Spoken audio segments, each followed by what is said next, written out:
Dicen que el dinero puede comprarlo todo, pero cuando el hijo de un millonario nació sin poder oír ni una sola palabra, ni todo su oro pudo devolverle el silencio del alma, hasta que un día, la nueva sirvienta hizo algo que nadie se atrevía. Y en segundos, ocurrió lo imposible. Y antes de seguir, permíteme desearte salud y paz. Dime, ¿desde qué país y a qué hora estás viendo esta historia? Dentro de la mansión Valdés, en el barrio madrileño de La Moraleja, la luz dorada de una mañana de otoño se filtraba por los ventanales altos y caía sobre el mármol blanco del suelo. El único sonido era el tic-tac del reloj antiguo, marcando una rutina sin alma. En el extremo de la mesa del comedor, Alejandro Valdés leía el periódico sin levantar la vista. Frente a él, su hijo Gabriel, de 10 años, jugaba con el pan sin probar bocado. Nadie hablaba, ni siquiera el saludo de cada día parecía tener cabida en aquella casa, donde el silencio pesaba más que el aire. Ortega, el mayordomo de cabello gris, entró con pasos medidos. «Señor, hay una joven esperando en la entrada», dijo con respeto. Bajando la voz, Alejandro asintió sin apartar los ojos del periódico, y el hombre desapareció con la misma discreción. En el vestíbulo, Lucía Morales apretaba los dedos alrededor de un bolso gastado. Había llegado desde Toledo al amanecer, con la esperanza de conseguir trabajo y enviar dinero a su madre enferma. Cuando Ortega le hizo una seña, respiró hondo, se alisó el cabello y cruzó la puerta. La casa era imponente y fría. Cada cuadro, cada lámpara, parecía observarla en silencio. «Buenos días, señor», saludó con un hilo de voz. Alejandro levantó la mirada un segundo. Sus ojos, del color del acero, reflejaban cansancio y distancia. «Ortega le explicará sus tareas», dijo con tono seco, antes de volver al periódico. Lucía bajó la cabeza. Mientras el mayordomo la guiaba hacia las habitaciones del servicio, una mirada la siguió desde la escalera. Gabriel, con su pijama azul, la observaba sin moverse. Sus ojos, grandes y oscuros, tenían algo que Lucía reconoció de inmediato: soledad. Ella sonrió con dulzura y levantó la mano en un pequeño saludo. El niño dudó unos segundos antes de devolverle el gesto. Fue solo un movimiento leve, casi invisible. Pero en ese instante algo cambió. Un hilo invisible unió a la mujer, que buscaba una oportunidad, y al niño que nunca había oído el sonido de un «hola». Más tarde, mientras ordenaba los cubiertos de plata en la cocina, Lucía escuchó las campanas lejanas de la iglesia de San Miguel. Afuera, la tarde caía sobre los tejados de Madrid. La cocinera, una mujer robusta y callada, le sirvió un plato de sopa sin mirarla. Nadie hablaba mucho en aquella casa. Parecía una norma no escrita. Lucía comió despacio, observando las sombras que se movían en la pared, y pensó en su madre, en Toledo, en el olor del pan recién hecho los domingos. Sentía nostalgia, pero también una extraña paz. Antes de dormir, subió las escaleras hacia el piso superior para dejar una bandeja.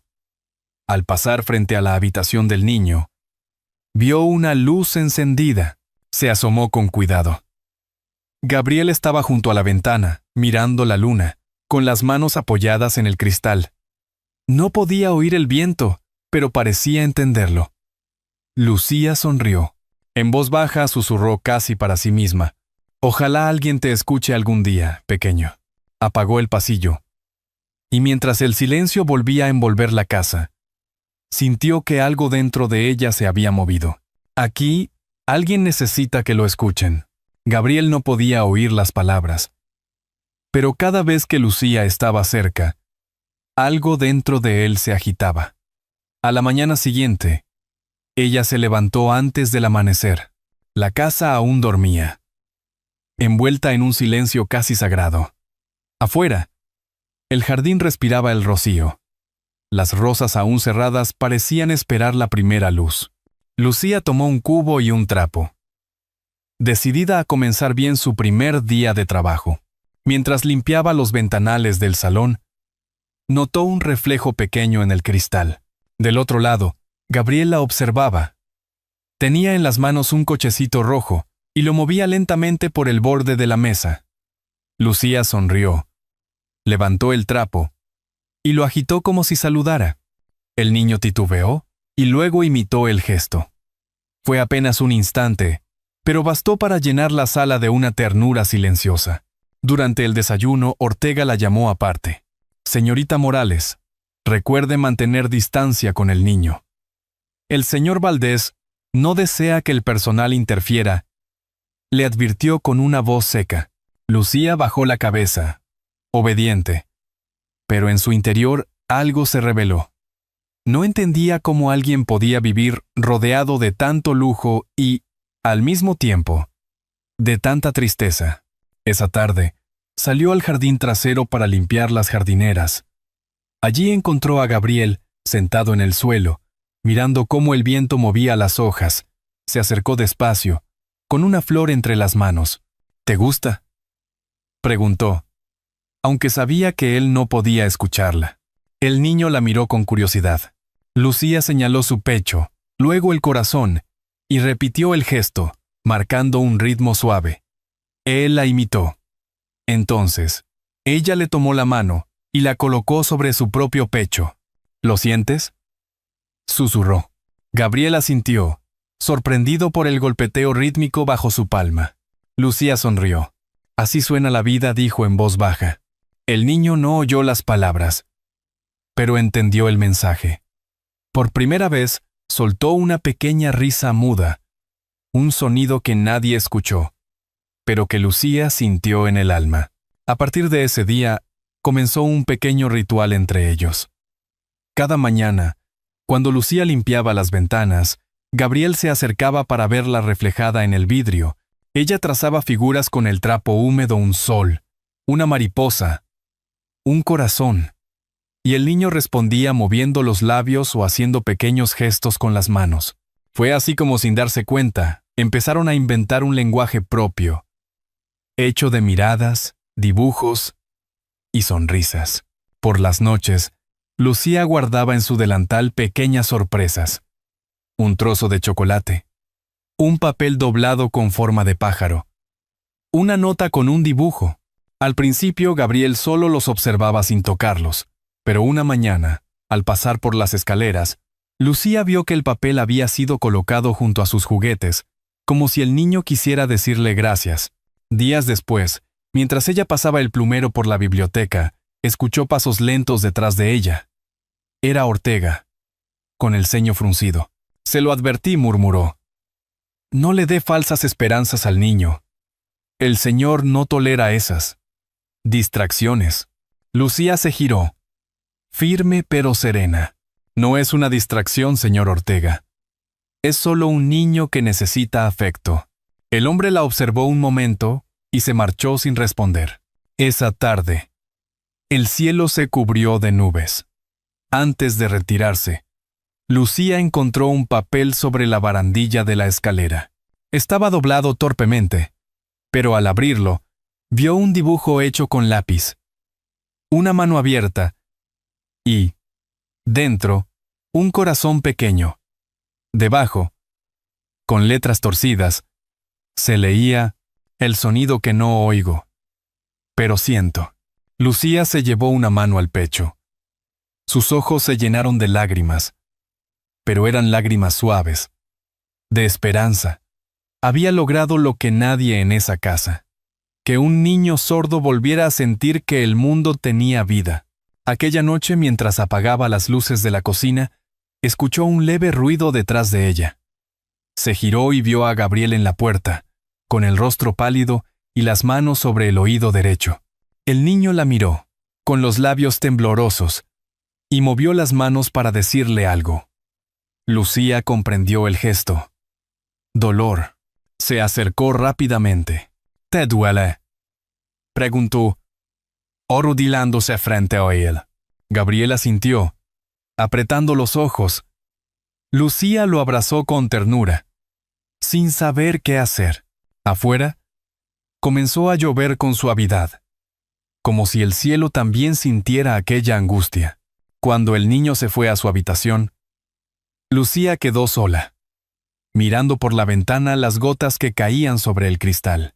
Sabía que algo andaba mal, y también sabía que, si nadie hacía nada, el silencio de esa casa se volvería aún más profundo. Las lluvias de la noche anterior habían dejado un olor fresco en el aire. Cuando Lucía entró al salón, encontró a Gabriel sentado en el sofá, con una manta sobre los hombros y los ojos semicerrados. El niño parecía cansado. Se acercó despacio, temerosa de que Alejandro apareciera en cualquier momento. ¿Te duele todavía?, preguntó, aunque sabía que no podía oírla. El niño levantó la mirada, tocó su oído derecho y luego hizo un gesto con la mano, como dibujando un círculo en el aire. Lucía interpretó que el dolor seguía ahí. Le acarició el cabello. Pero en ese instante, una voz retumbó desde la escalera. ¿Qué hace usted?, preguntó Alejandro Valdés, su tono cortante como un golpe de hielo. Lucía se levantó de inmediato. El niño no se sentía bien, señor. Solo estaba. No le pedí explicaciones, interrumpió él. Ortega se encargará. Vuelva a sus tareas. El silencio se volvió más denso que nunca. Gabriel observó la escena, los labios temblorosos, mientras su padre se inclinaba para tomarlo del brazo. Lucía dio un paso atrás, con el corazón latiendo con fuerza. Por un instante, pensó que Alejandro lo miraba con algo más que severidad. Culpa. Esa noche, cuando la casa quedó en penumbra, Lucía no pudo dormir. Había algo en la mirada del hombre que no lograba descifrar. Buscó aire fresco en el jardín y allí vio, a través de una ventana iluminada, a Alejandro de pie frente a un viejo piano. Sus dedos no tocaban las teclas. Solo observaba el instrumento, como quien mira un recuerdo. Sobre el piano había una fotografía. Una mujer de cabello castaño, abrazando a un bebé. Lucía entendió entonces que detrás de su dureza había una herida. Al día siguiente, aprovechó un momento para hablar con Ortega mientras preparaba el café. ¿Siempre ha sido así con el niño?, preguntó en voz baja. El mayordomo suspiró. Desde que la señora Valdés murió, el señor no volvió a ser el mismo. Gabriel perdió el oído en aquel accidente. Él se culpa. Lucía se quedó inmóvil. Todo encajaba. El silencio, la distancia, el miedo. Esa tarde, cuando Gabriel se quedó dormido en el sofá, Lucía se acercó con una libreta y un lápiz. Dibujó una oreja con un corazón al lado. Luego, escribió, despacio, no necesitas oír para sentir que alguien te ama. Dejó el papel sobre la mesa y se retiró sin hacer ruido. Pero desde el pasillo, vio a Alejandro entrar al salón. El hombre se detuvo frente al dibujo, lo tomó entre los dedos, y se quedó largo rato observándolo. Por primera vez, sus hombros parecieron ceder bajo el peso de algo invisible. Horas después, mientras Lucía se preparaba para dormir, alguien llamó suavemente a la puerta de su habitación. Al abrir, vio al propio Alejandro. El médico vendrá mañana. Gracias por cuidar de él, dijo, sin mirarla directamente. Lucía solo asintió, con respeto. Aquella noche Lucía escribió en su cuaderno. A veces, el amor entra por los ojos, no por los oídos. Y mientras apagaba la lámpara, una duda la atravesó. ¿Estaría cambiando solo el niño? ¿O también su padre? El amanecer llegó con una claridad distinta. Los primeros rayos de sol atravesaban las cortinas del salón y pintaban el suelo de reflejos dorados. Desde el día en que el médico visitó a Gabriel, la casa Valdés ya no era la misma. El niño sonreía más. Alejandro hablaba un poco. Y hasta el silencio parecía tener un sonido diferente. Más cálido. Más humano. Aún así, la culpa seguía siendo una sombra persistente en el corazón de Alejandro. Por las noches, Lo despertaban los ecos de aquel accidente, el grito de su esposa Marina, la sirena de la ambulancia y el silencio eterno que quedó después. Se había prometido no volver a tocar el piano, porque cada nota era una herida. Pero esa promesa empezaba a resquebrajarse. Una tarde, Lucía estaba en el jardín, regando los rosales. Tarareaba una vieja canción que solía escuchar en su pueblo de Toledo, una melodía sencilla que hablaba de esperanza. Su voz era baja, dulce, casi un suspiro. Gabriel se acercó curioso, observando el movimiento del agua que caía sobre las flores. Ella se agachó a su altura. Le ofreció la regadera y dijo, ¿quieres probar? El niño la tomó con timidez. Sus manos pequeñas temblaban. Pero cuando el agua comenzó a caer, una sonrisa se dibujó en su rostro. Desde la terraza, Alejandro los miraba. Aquella escena lo conmovió profundamente. La canción que Lucía tarareaba. La conocía. Marina solía cantarla cuando Gabriel era bebé. Una punzada de nostalgia lo atravesó. Bajó la vista, incapaz de sostener el recuerdo. Pero algo dentro de él empezó a romperse con dulzura. Esa noche, después de cenar, el eco de la melodía aún flotaba en su mente. Caminó hasta el salón principal, donde el viejo piano descansaba bajo una sábana blanca. La tocó con la punta de los dedos. El polvo se elevó como un pequeño fantasma. Quitó la tela, se sentó y apoyó lentamente las manos sobre las teclas. El sonido fue torpe, débil, pero vivo. Tocó un acorde, luego otro. Sin darse cuenta, comenzó a reconstruir la melodía de Lucía, aquella que Marina había dejado grabada en su memoria. Cada nota era una lágrima, cada pausa un perdón. Desde el pasillo, Lucía se detuvo, sosteniendo una bandeja. No podía creer lo que oía. La música llenaba la casa como una plegaria. Se acercó despacio y vio a Gabriel de pie junto al piano, observando a su padre con los ojos muy abiertos. El niño no oía las notas, pero podía sentirlas. Se acercó y apoyó la mano sobre la madera, justo donde las vibraciones temblaban. Alejandro levantó la vista y lo vio. Por un momento, el miedo lo paralizó. Miedo a revivir, a sentir, a fallar de nuevo. Pero Gabriel sonrió. Luego señaló su propio pecho, después el de su padre, y movió los labios lentamente. Alejandro entendió. ¿Lo sientes, hijo?, preguntó con voz temblorosa. El niño asintió. En ese instante el hombre no pudo contenerse. Las lágrimas, que había guardado durante años, brotaron con fuerza. Tocó otra nota, y otra, hasta que la música se convirtió en llanto y alivio. Lucía, desde la puerta, también lloraba. Aquella melodía imperfecta y verdadera era la prueba de que el silencio podía curar. Al terminar, el salón quedó envuelto en una paz nueva. Gabriel se acurrucó junto a su padre, apoyando la cabeza en su hombro. Alejandro lo abrazó con una ternura que nunca antes se había permitido. «Perdóname», hijo, susurró. «Perdóname por no haberte sabido escuchar». Gabriel lo miró, tocó su rostro y sonrió. No hacían falta palabras. Más tarde, Lucía dejó sobre el piano una nota escrita con su letra sencilla. Donde hay amor, siempre hay música, aunque nadie la escuche. Cuando Alejandro la leyó, sintió que algo dentro de él se abría definitivamente. El aire olía a tierra húmeda y a comienzos. Miró el piano, el jardín, el pasillo. Todo tenía otro color. Sin embargo, mientras guardaba las partituras en el cajón, un sobre cayó al suelo. Era antiguo, amarillento, con el sello intacto de su esposa. La letra M escrita a mano.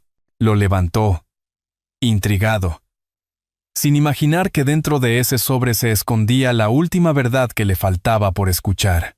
Y así, justo cuando el silencio había aprendido a cantar, el pasado volvió a tocar la puerta. La mañana amaneció gris sobre Madrid. Una bruma suave cubría los jardines de la mansión Valdés, y el canto lejano de una campana parecía traer recuerdos olvidados. Lucía preparaba el desayuno cuando Ortega entró con un sobre en la mano. Su rostro, habitualmente sereno, tenía una sombra de duda. «Esto llegó esta mañana», señorita dijo, extendiéndole el sobresellado con cera antigua. «Para el señor Valdés. Pero lleva el nombre de su difunta esposa». Lucía lo miró, sorprendida. El sello tenía una inicial. «M. ¿Marina?», susurró. El mayordomo asintió con gravedad. «Debe entregárselo usted. Él confía más en sus manos que en las mías últimamente».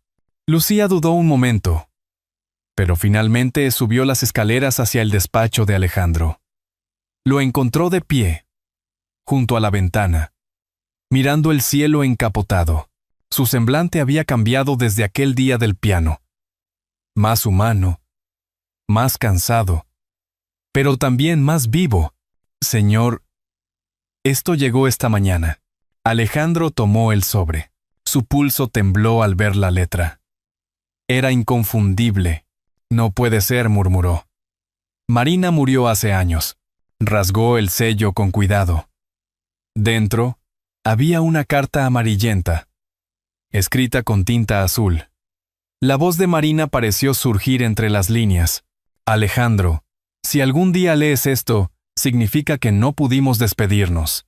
No culpes a nadie, ni a ti, ni al destino. Si Gabriel pierde el sonido del mundo, enséñale a escuchar con el alma. Y si tú pierdes el valor de vivir, busca la música donde todo calla. Allí te encontrarás a ti mismo». El papel tembló entre sus dedos. Lucía lo observaba desde el umbral, sin atreverse a interrumpir. Alejandro cerró los ojos, respiró hondo y se dejó caer en el sillón. Las lágrimas por fin corrieron libres. «Todo este tiempo, la culpa me cegó», susurró. «Y ella ya me había perdonado». Lucía dio un paso adelante. A veces, señor, el perdón llega cuando uno está preparado para escucharlo. El hombre levantó la mirada. Por primera vez, la observó con verdadera gratitud. No como a una empleada, sino como a alguien que había traído luz a su casa. Esa tarde, Gabriel jugaba en el jardín, recogiendo hojas caídas. Alejandro salió, con la carta aún en el bolsillo. Se arrodilló junto a su hijo y le mostró el sobre. «Es de mamá», le dijo despacio, pronunciando cada palabra para que el niño leyera sus labios. Gabriel tocó el papel con delicadeza, como si temiera romperlo. Luego señaló el cielo y sonrió. Alejandro sintió un nudo en la garganta. Lo abrazó con fuerza, y por primera vez en años se permitió decir en voz alta aquello que había callado demasiado tiempo. «Te amo, hijo mío». Lucía, que los observaba desde la distancia, no pudo evitar que las lágrimas le llenaran los ojos. El sol rompió por fin la niebla, bañando el jardín con una luz tibia. Todo parecía empezar de nuevo. Más tarde, Alejandro bajó al piano, colocó la carta de Marina sobre la tapa y empezó a tocar una melodía nueva, improvisada, pero llena de sentido. Lucía entró en silencio, con una taza de té. Él levantó la vista. «Gracias por quedarse», dijo suavemente. «Esta casa estaba muerta antes de usted». «No, señor», respondió ella con una sonrisa tranquila. «Solo estaba esperando volver a escuchar». Gabriel, sentado en el suelo, movía los dedos sobre el aire siguiendo el ritmo invisible. Era como si, de algún modo, oyera la música. Cuando la última nota se apagó, Alejandro guardó la carta en el cajón del piano, junto a una foto de Marina y Gabriel de bebé. «Ella siempre supo lo que necesitábamos», dijo con voz baja. Lucía asintió. «El amor nunca muere, señor. Solo cambia de forma». El viento entró por la ventana, moviendo las cortinas como si alguien invisible pasara a decir adiós. Y en ese instante, los tres comprendieron que el silencio ya no era una carga, sino una melodía que los unía. Pero aún quedaba un paso más. Alejandro había recuperado el corazón de su hijo, pero no el suyo propio del todo. Y el destino, como siempre, tenía preparada una última prueba. El invierno se acercaba, y con él, una calma extraña cubría la mansión Valdés. Las luces navideñas ya empezaban a brillar en las calles de Madrid, pero dentro de aquella casa, la verdadera celebración estaba ocurriendo de otro modo. Silenciosa, íntima, entre tres almas que habían aprendido a escuchar sin palabras. Una mañana, Lucía preparaba galletas con Gabriel en la cocina. El niño había mejorado notablemente. Sus gestos eran más expresivos y sus ojos brillaban con una alegría nueva. Con harina en las mejillas, le mostró un dibujo. Era un retrato. Ella, él y Alejandro, de pie junto al piano. En el centro, había un pequeño corazón rojo. ¿Es nuestra familia?, preguntó ella, con la voz temblorosa. Gabriel asintió, riendo en silencio. Alejandro apareció en el marco de la puerta, observándolos. No dijo nada.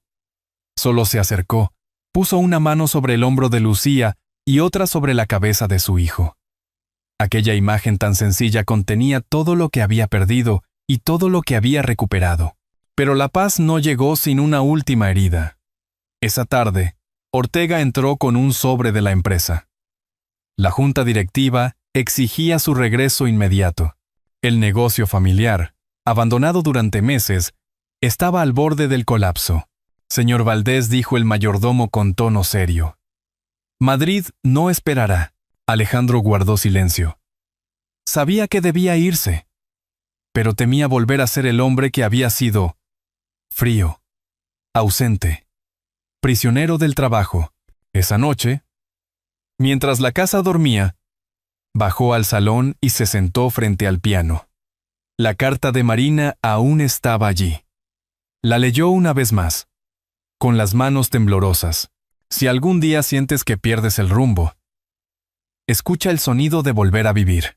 Lucía lo encontró así, con la mirada perdida y el alma abierta.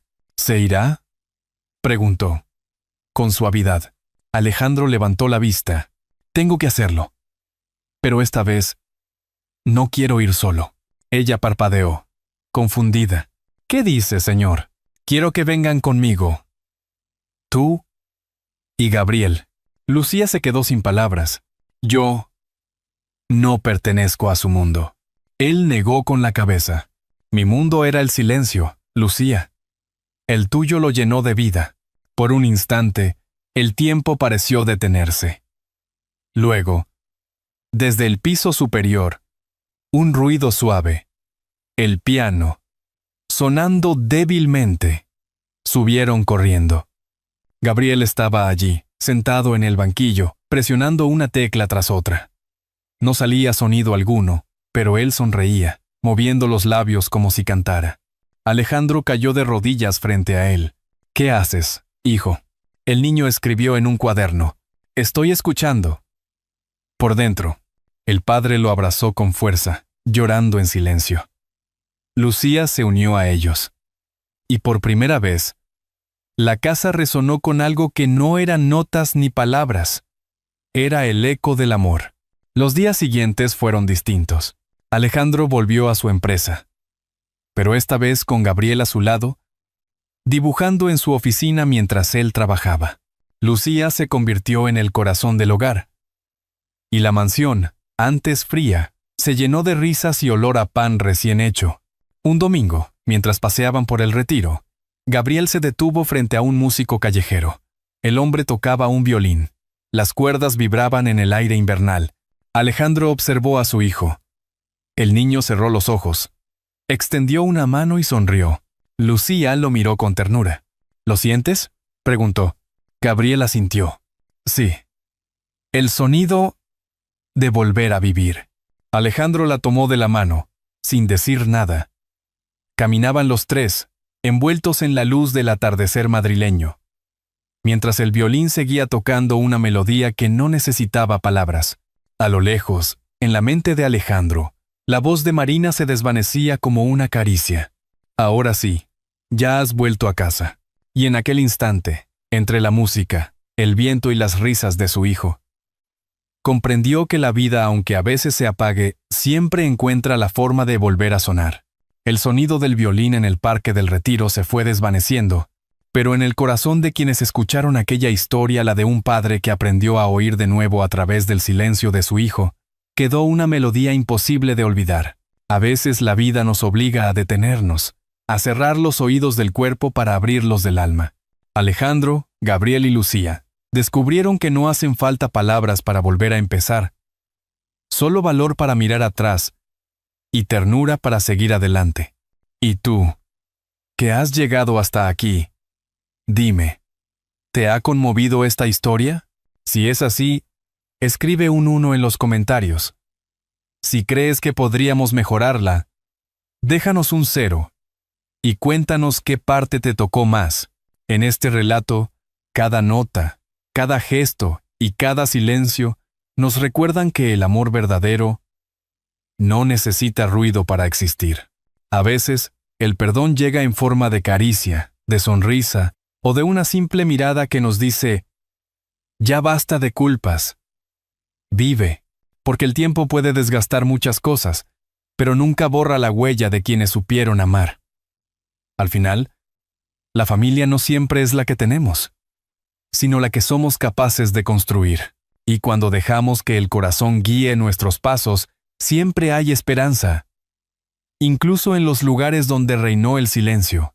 Tal vez esta historia te haga pensar en alguien a quien hace tiempo no escuchas, en una palabra que quedó sin decir, o en un abrazo que nunca diste. Tómate un momento para recordarlo. La vida, como la música, se compone de pausas. Y a veces en esas pausas se esconde la belleza más pura. Si esta historia ha tocado tu alma, compártela con alguien que necesite volver a creer en el poder de la bondad. Porque, después de todo, el sonido de volver a vivir empieza con un solo gesto: escuchar con el corazón.